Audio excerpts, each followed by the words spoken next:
প্ৰতিগৰাকী মহিলাকে আমি 10,000কৈ টকা দিয়াৰ বাবে আমি সিদ্ধান্ত গ্ৰহণ কৰিছো। আপোনালোকে জানে যে আমাৰ অসমত বৰ্তমান 3,30,000 মহিলা আত্মসহায়ক গোট আছে। এই মহিলা আত্মসহায়ক গোটত প্ৰতিটো আত্মসহায়ক গ্ৰুপত 10 গৰাকীকৈ উদ্যোগী মহিলা আছে।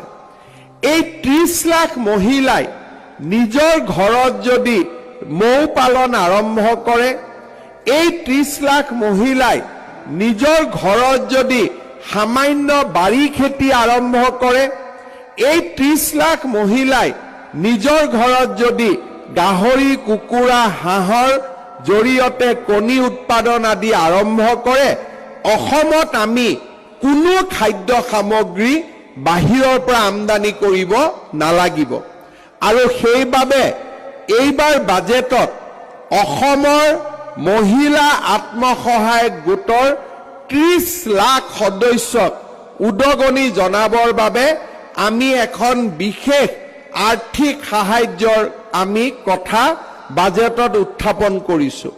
আমি অসমৰ এই 30 লাখ মহিলা আত্মসহায়ক গোটৰ লগত জড়িত প্ৰত্যেকগৰাকী মহিলাক তেওঁলোকে যাতে এটা ক্ষুদ্ৰ উদ্যোগ কৃষিভিত্তিক ব্যৱসায় আৰম্ভ কৰিব পাৰে, তাৰ বাবে প্ৰতিগৰাকী মহিলাকে আমি 10,000কৈ টকা দিয়াৰ বাবে আমি সিদ্ধান্ত গ্ৰহণ কৰিছো। এই আঁচনিৰ জৰিয়তে অসমৰ 30 লাখ মহিলা উপকৃত হ'ব।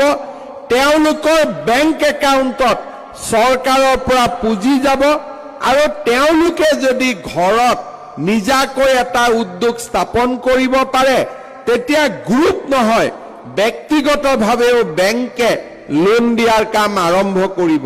এই গোটেই কামখিনি আৰম্ভ কৰাৰ বাবে প্ৰথম পৰ্যায়ত আমি 10,000 টকাৰ সিড মানি প্ৰতিগৰাকী মহিলাৰ বাবে আমি আগবঢ়াই দিয়াৰ বাবে সিদ্ধান্ত লৈছো।